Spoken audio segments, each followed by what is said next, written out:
Hello everyone, welcome back to the channel. I am Chris, or welcome if you're new. This is, already clicked it, sorry.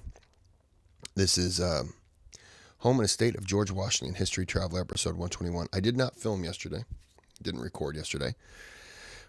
But yesterday would have been the 293rd birthday of OGW. Personal tour. Oh, that's him, he's actually alive. My bad, I thought he was dead. You live, you learn. All right, well, this is the History Underground, and did I say that? We're going to pretend I did. This is going to be one video. I know it's over 25 minutes, but usually in the end, yeah, he does a lot of that, so. All right, why am I doing this? I'm a Washington fan. I'm a history fan. I love presidents. So, before we get started, thumbs up, subscribe, and if you want to donate to the channel, you do that through the thanks button. Request a video, excuse me, and your name sponsors that video. All right, I'm going to shut up now. Let's get into George Washington. So it is well established that I am a huge fan of presidential history. I love examining like the lives and some of the challenges that these individuals went through, and also their different leadership styles. And I'm not to interrupt him. When you walk, so you come in through the gates, you go through the Ford Orientation Center. The first two times I was there, you see a movie. So you have to be there like 20 minutes before if you're going to do a tour. I did a tour early in the morning, so you have to be there like 20, 30 minutes before the tour. Come on, you got to move. And when you leave, you exit through the movie, and you walk this path, not there. You walk a path out through here, and you round the corner, like somewhere back around here. Well, I'm sorry, the path diverges. As you're walking, you can go left, and it takes you to this path right here, or you can go straight, and it loops around, and as it loops around, you come through the tree area, and, oh, I'm phasing, and you kind of loop around, and you come by the two white posts, which I'm sure he's going to have in here, because it's iconic, and you can see the view of Mount Vernon at a distance through that bowling green. It's a beautiful view. there's one place that I've never been to before that I have always wanted to go, and it is right here at Mount Vernon, the home of our very first president, George Washington.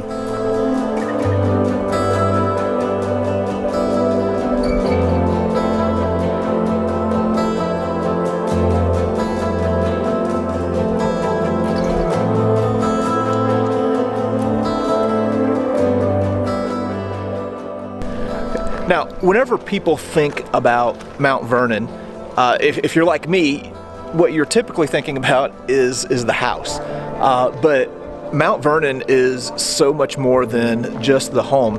As you can see, like, this place was really a small village, and there were a lot of people who lived here at Mount Vernon. So anyway, we're going to take a little bit of time to wander the grounds here first, and then we're going to come back to the house.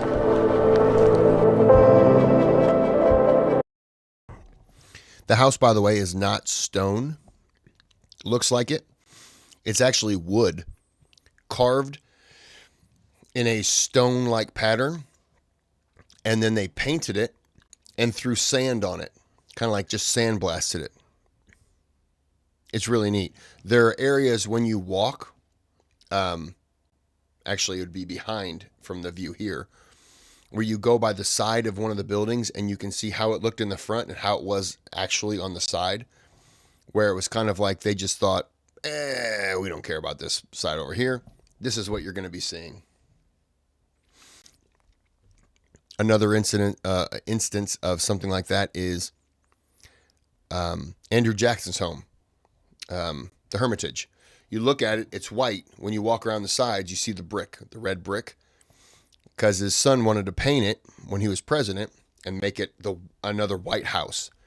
And he said, okay. And then he realized the cost of it, and he told his son, just paint the front of the damn house. Don't paint the whole house. It's too costly. Look at this. This is a tulip poplar, and this is what we would call a witness tree.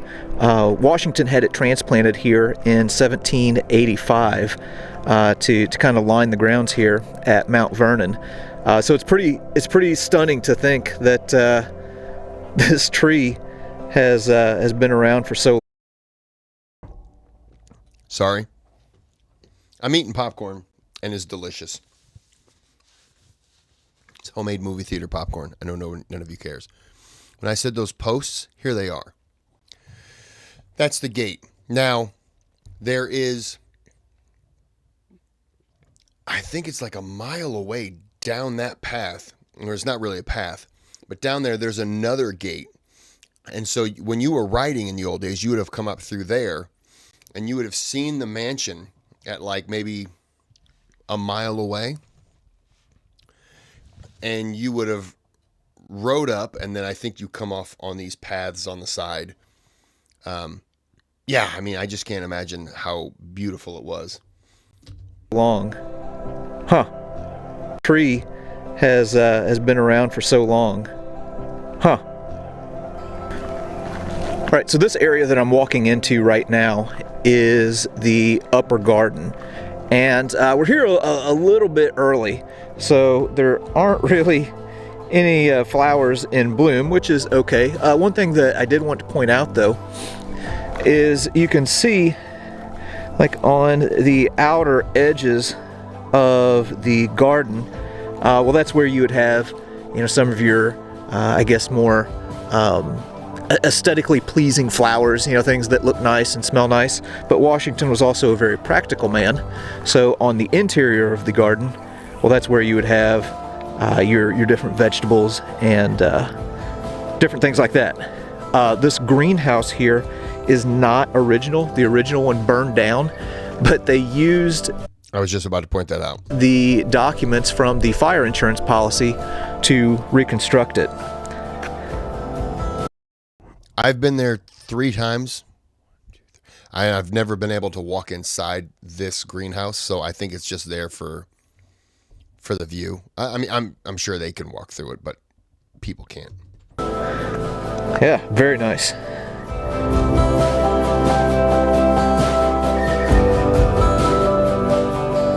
One thing I really like about this visit to Mount Vernon is that whenever you come here, you're not only learning the story of George and Martha Washington, but you're also learning the story of the enslaved people who worked here. Now, we're probably going to tackle that in a little bit more depth in another video. I tackled it with his video, I think 122 or 123. I put it out about 11 months ago. And in my next video that I'll do, he's doing the teeth. And I'll probably do a shot of my George Washington whiskey on that one. There you go. But there were about 90 enslaved individuals that worked here on the mansion site. And a lot of them would have been working right here in this garden and in this greenhouse. Yeah, pretty fascinating. Good. So what do we got going on here? We're training some steers. Steers that get... Sorry, my dog was laying down and trying to knock the table over by stretching. to be mature at 4 years old are then called oxen. Okay. They're not oxen yet. They're steers in training. Knox and Spud. So they're pulling some logs today, just really for conditioning and training. The bigger and stronger they get, the more we try to pull with them. Okay. Interesting. Kind of like... I went there in February 2021. They were doing the exact same thing. And I understand, you know, I went there in February, so there's not a whole lot you can see. I can't really see the garden. But I hate heat, so I took a nice wintry vacation there. But I encountered the same guy, same oxen. I think he's what he said. Going to the gym. All right. Thanks. So also here on the grounds of Mount Vernon was a blacksmith shop. And something that's pretty cool that they are doing here is that they have people actually working inside the blacksmith shop, so you can see how some of these different tools and items were made. Okay, so here you can see some of the different things that are being made right here in the blacksmith shop.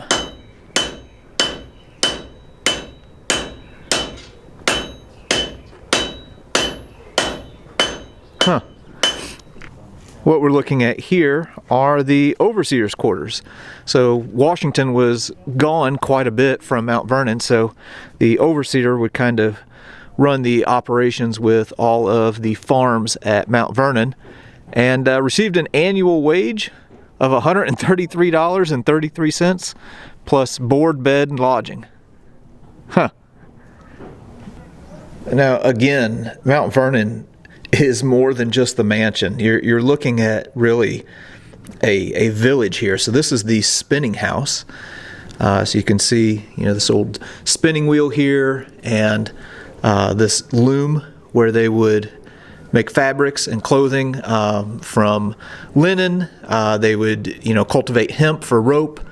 They did stuff with cotton and silk, and of course this would all have been done by the enslaved laborers and hired weavers that would have worked right here to produce textiles for the Washingtons. So again, I just want to reiterate that Mount Vernon is more than just the mansion. There are so many different things here to see, like the clerk's office and quarters right here. Then you also have the smokehouse. Now, as a person who enjoys smoked meats, I had to show the inside of the smokehouse. So of course here in the middle is the fire pit. So they would put green leaves in there to, of course, generate more smoke.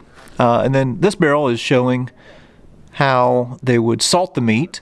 And if you'll notice, whenever they have the barrels upended, there are holes in them. Well, that was to help drain some of the liquids. So before they would cook the meat, well, they would have to rehydrate it. And then you can see up here where they have all of these different quarters and sides that are suspended to get smoked. One other interesting thing to note about the smokehouse is the elevated door. Well, that's to keep animals out. Another interesting little tidbit here. Here's something else that I didn't know about Mount Vernon that I found interesting. This is a working animal farm. So they have sheep and cattle here, and the animals that are raised here are used to provide livestock to other museums. So yeah, pretty cool. What we're looking at right here is called the Necessary, or we might better know it as an outhouse, which, by the way, that's probably the fanciest outhouse I've ever seen. Here's what I found really interesting about this. Inside this gate right here is the lower garden. Well, this is a trap door that opens, and you can collect, let's say, the products of the Necessary, and then haul it out to the garden for fertilizer.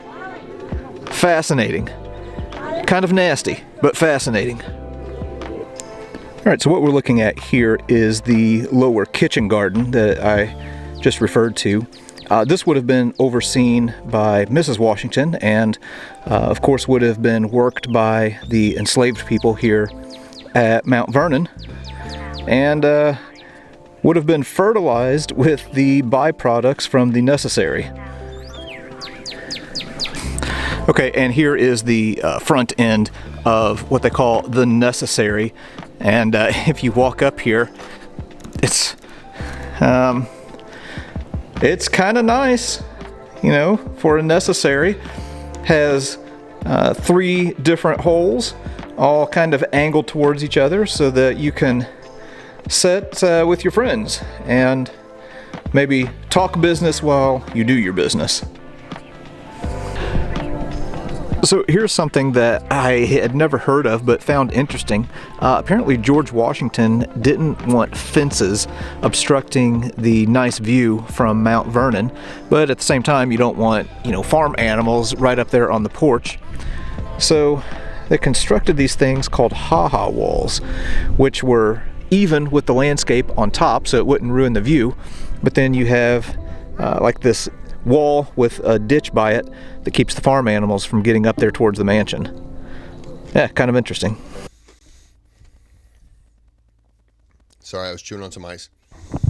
The original Mount Vernon, this is the original Mount Vernon, don't get me wrong, but Mount Vernon originally, right in this area, this is where the, I think this is the Washington's window. I don't know if that is. I think this is the Washington's window from their bedroom. Anyways, there used to be a deck here, which was completely in disarray when the Mount Vernon Ladies Society got it, and they just pretty much just ripped it out. But yeah, there used to be a little walkout deck here. So this is what is referred to as the east front of the Mount Vernon mansion, and something that's kind of interesting, if you look at the top there at the cupola, well, if you would have opened all of those windows, it would have served as air conditioning for the home. And then of course Washington, after having led the country in the Revolution, was committed to peace. So you see the dove of peace there at the top. And boy, there is a reason that they chose this location to build the mansion, because if you look to the east, man, look at the view. Quite the scenic spot overlooking the Potomac here.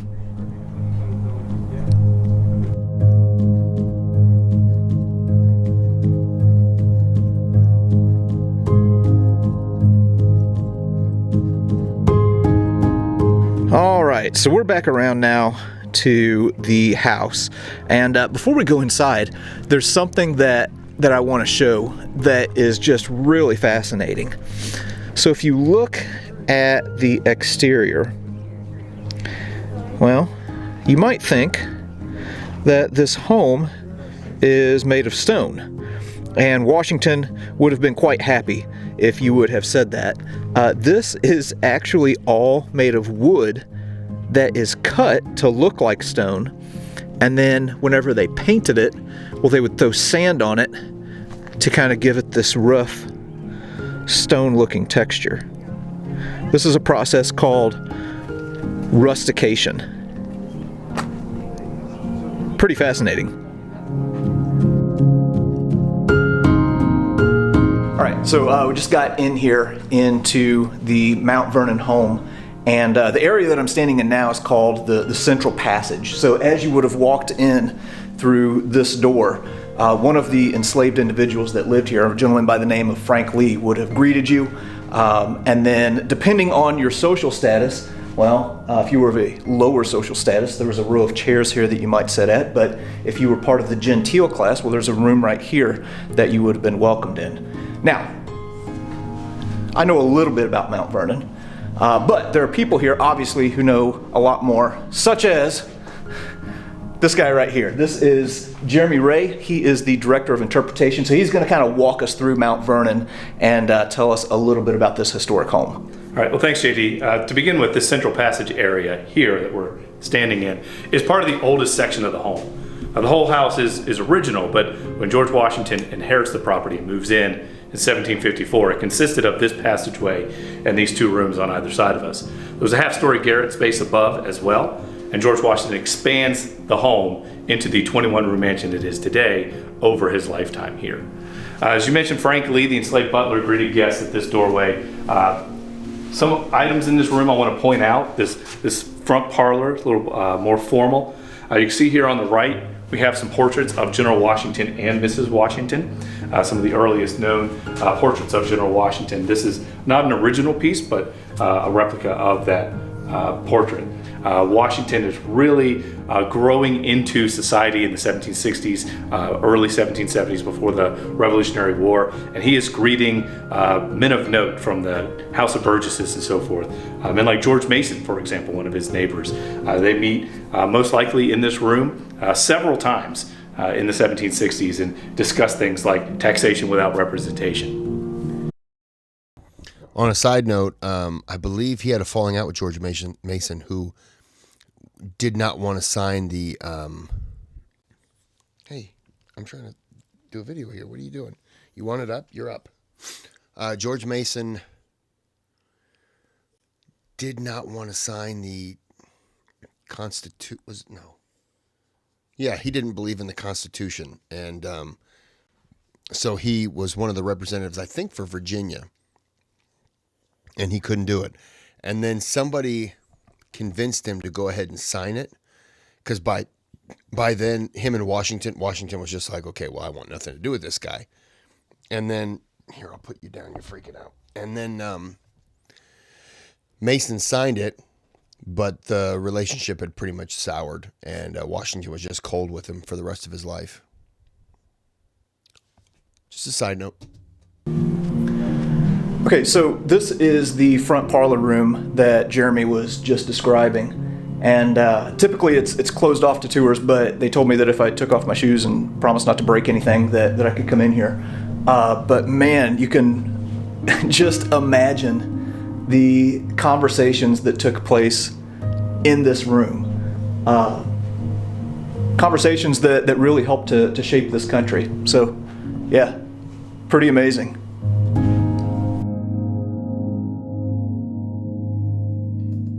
The other parlor over here is a little bit more of a family space.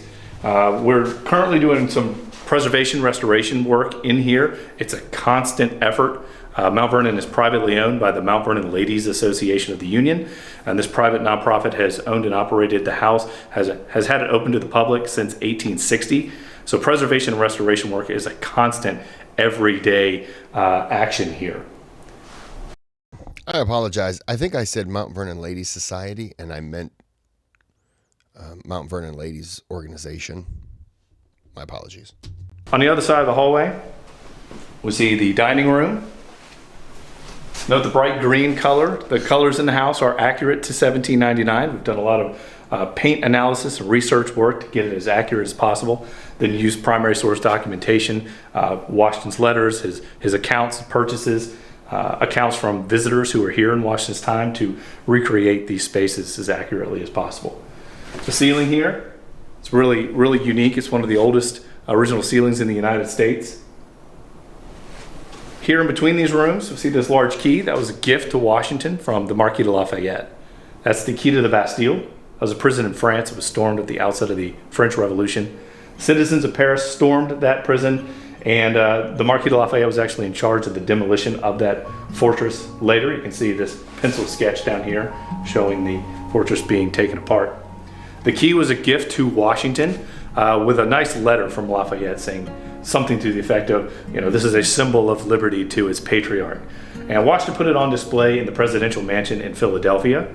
When he returns to Mount Vernon, he places it here. This is one of the few original objects that were still in the house when the Ladies Association purchased the estate and started to do that preservation work. This room here is one of 10 bed chambers in the house. Feel free to step on in there. One of 10 in the house, one of 9 for family and guests. This room being on the first floor, probably a little more comfortable in the summertime. As hot air rises, it might be a little cooler down here. Very nicely appointed, so it's possible that some of the more higher ups visitors that came to visit here would have stayed in this room. I really like this painting. It is the Battle of Menden. It is original, and it's actually the battle during the 7 Years' War that the Marquis de Lafayette's father died. So we had that Lafayette connection here in the artwork as well as with the key to the Bastille. I'm going to go back just 5 seconds. Apparently 5 more. So he said if you were, an important person, you probably slept in here. I'm going to say it's true. I'm not going to doubt the guy, because this staircase right here is the back staircase. This is the, hey, this is the private staircase of the Washington family. Right up the top of this staircase, it loops around, and the bedroom would be like right at the top of the stairs, and that's the bedroom where he passed in. So this is the private staircase where just the family would have used. So if you were staying in this room, I would say you're pretty important, or a good friend, because you could just pop right on up these stairs if you needed to, or he could come right on down. War that the Marquis de Lafayette's father died the key to the Bastille. So this is Washington's study.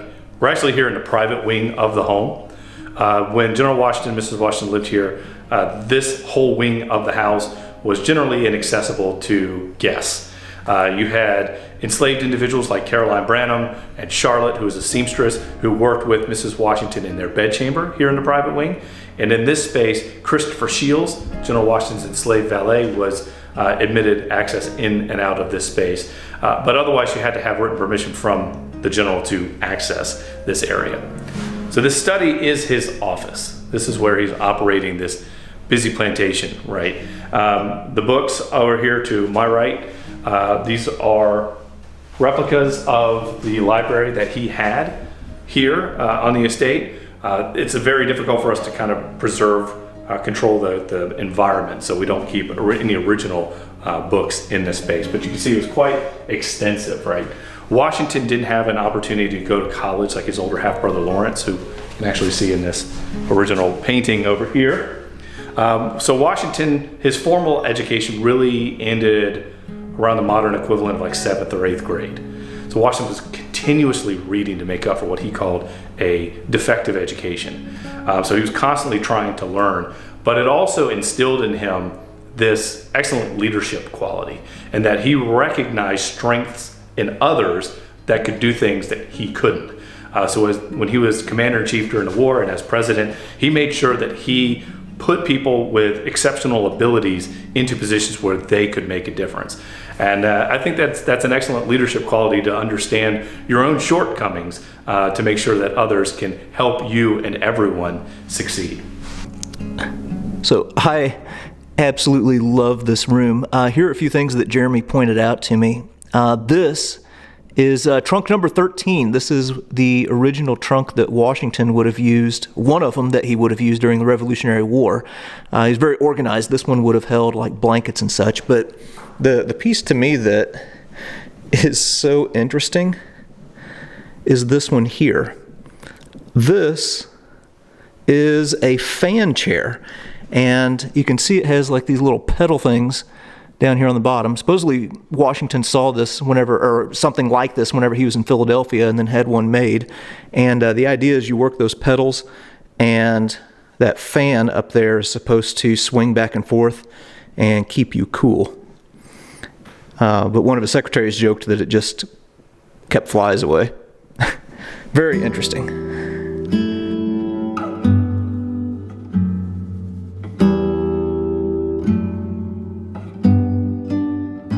When Washington was president, there weren't any term limits. He could have served a third or a fourth. He was unanimously elected to both terms. So I think it's makes sense that he could have continued being elected as president. But Washington sends out in a paper that he's not going to serve a third term.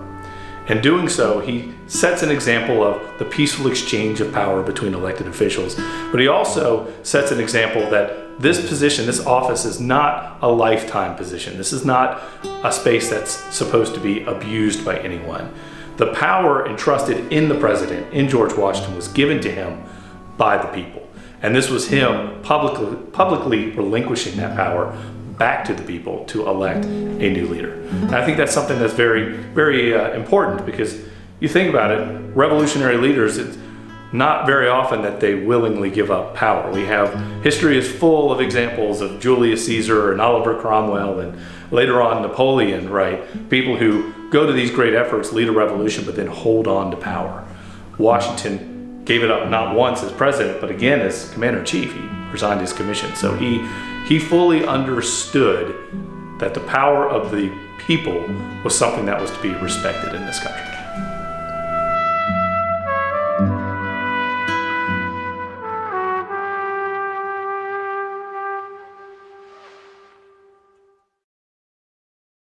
Okay, so here's something else that's pretty interesting.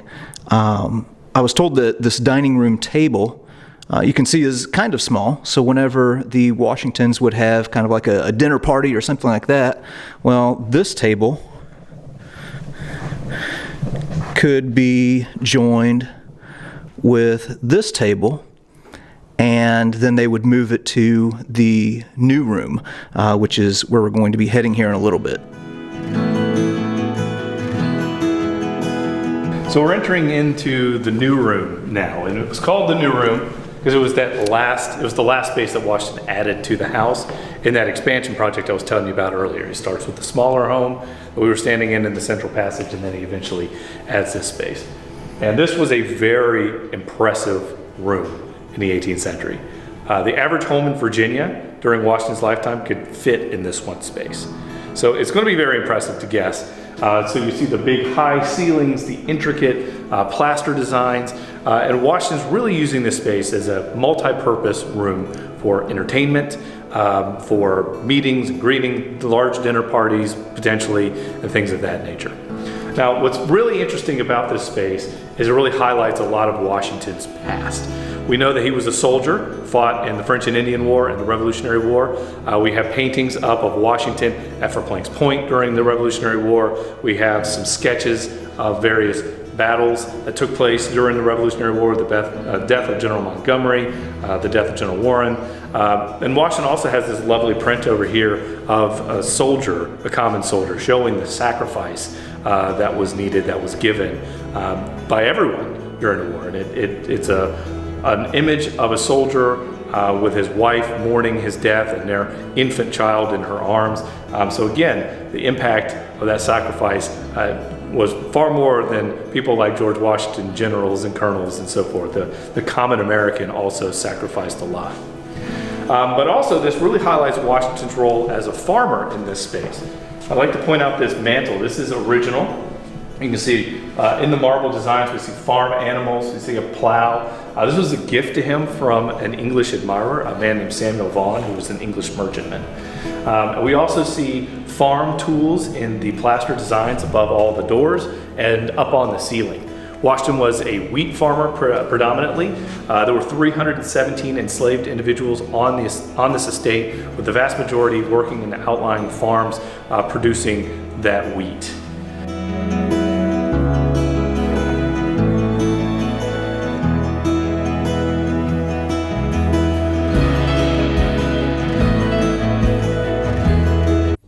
Okay, I should have stopped it earlier when he entered that room. The new room. Give me a second. Because if I can add to it, I will. Okay, this window. This is after the general, because he didn't like to be called the president. He was the general. After he died, he wanted to be, wait 3 days before you bury me.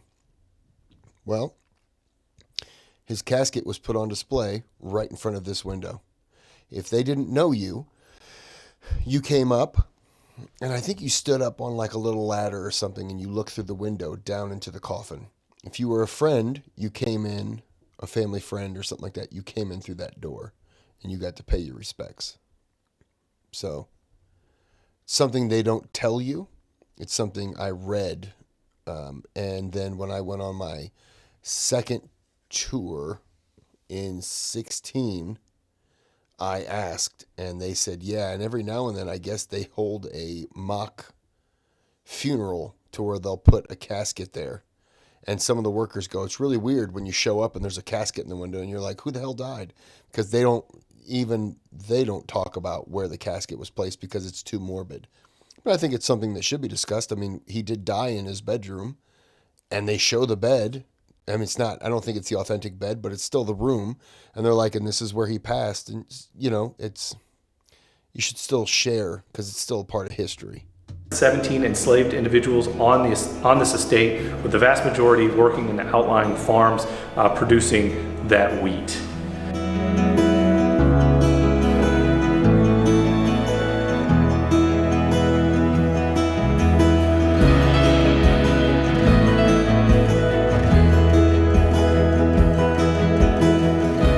All right, so that was just a little bit here at Mount Vernon. I am so glad that we came to this place today. And there is the other view of the two posts. You walk up, and there you go. You can walk through there now. You walk through over here, where you can turn and go down this path, or you can go straight to where you see the front. But that's the post where you would come riding through as you got to the property. Because of all of the presidential sites, this is one of them that I've wanted to travel to the most, and learned so much. The place is huge. If you ever come here, schedule at least a day, because there is so much to see, way more than just the mansion. So anyway, we have a few more things that we're going to be looking at here at Mount Vernon, but that'll be in the next video.